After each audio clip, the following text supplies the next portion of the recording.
तसा वयाने थोडा मोठा होता, पण दोस्तीत वयाचा काही संबंध येत नाही. उत्तम पाचारणेबद्दल बोलतोय. उत्तम जे शिल्पकला विभागात शेवटच्या टप्प्यात होता आणि मी जे चित्रकला विभागात सुरुवातीच्या टप्प्यात. 1980-81 ते 83-84ची गोष्ट आहे. राज्य कला प्रदर्शन, बॉम्बे आर्ट सोसायटी किंवा जेचे वार्षिक प्रदर्शन जवळ आले की शिल्पकला विभागाच्या बाहेर रात्रंदिवस दगडावर ठाकटूक सुरू असायची. कारण शिल्पकलेचे विद्यार्थी प्रदर्शन स्पर्धेसाठी दगडात व इतर माध्यमात शिल्पे घडवत असत. अर्थातच उत्तम आणि त्याचा वर्गमित्र किशोर ठाकूर दोघे तेव्हा सतत शिल्पकामात मग्न असायचे. मला शिल्पकलेविषयी कुतूहल असायचे. मग उत्तम पाचारणेशी माझा सतत संवाद असायचा. कलेवरून अनेक विषयांवर त्या जेच्या प्रांगणात आमच्या चर्चा झडायच्या. अक्षरशः वादही व्हायचे, पण एकूण मजा असायची. त्यातूनच आम्ही एकमेकांच्या विचारांना व्यवस्थित धार लावायचो. पुढे अर्थात आम्ही वयाने, कलेने आणि कलेने वाढत गेलो. मी कला शिक्षण, चित्रकला, लिखाण वगैरे क्षेत्रात, तर पाचारणे शिल्पकला, स्मारक शिल्पे, बॉम्बे आर्ट सोसायटी, ललित कला अशा संस्था, अगदी कोणती तरी बँक अशा क्षेत्रात व्यस्त झाला. तरी अर्थात आम्ही भेटायचो.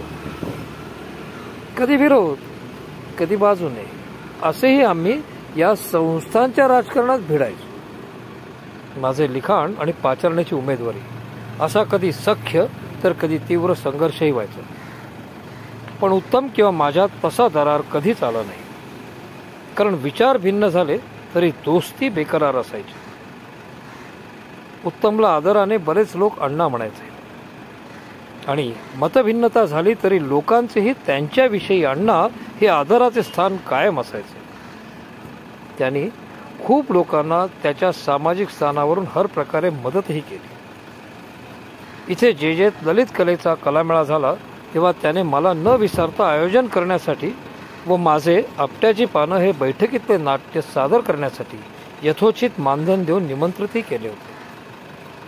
खूपदा मध्येच त्याचा फोन यायचा, आपण हे करूया, आपण तमुक करूया असा. त्याचा कलाक्षेत्रात काही करण्याचा उत्साह नेहमी दांडगा असायचा. ललित कलेचे विभागीय केंद्र महाराष्ट्रात व्हावे ह्या आमच्या चळवळीत तो पहिल्यापासूनच सामीलही होता. तो ललित कलेचा चेअरमन झाल्यावरही यासाठी प्रयत्न करत होता, पण दुर्दैवाने त्यात यश आले नाही. म्हणजे आधी यश आलेही होते. गोरेगाव फिल्म सिटीत आम्ही 5 एकर जागा मिळवली होती, पण अतिक्रमण आणि राजकारण यात तोही हतबल झाला होता. आमचे बरेच जेजेवाले मित्र अकाली निघून गेले. तेव्हा त्यांच्या अंतिम यात्रेला पाचारणे, मी आणि आणखी काही भेटायचो, हळहळ व्यक्त करायचो. आणि काल बातमी आली, आज कन्फर्म झाली, पाचारणेच गेल्याची. बरं, उत्तमचं वय तरी काय होतं? फक्त 67. चक्का लावून गेलास मित्रा. खूप काही करायचे होते अजून, किमान छान जगायचे होते, पण आता फक्त हळहळ. श्रद्धांजली दोस्ता.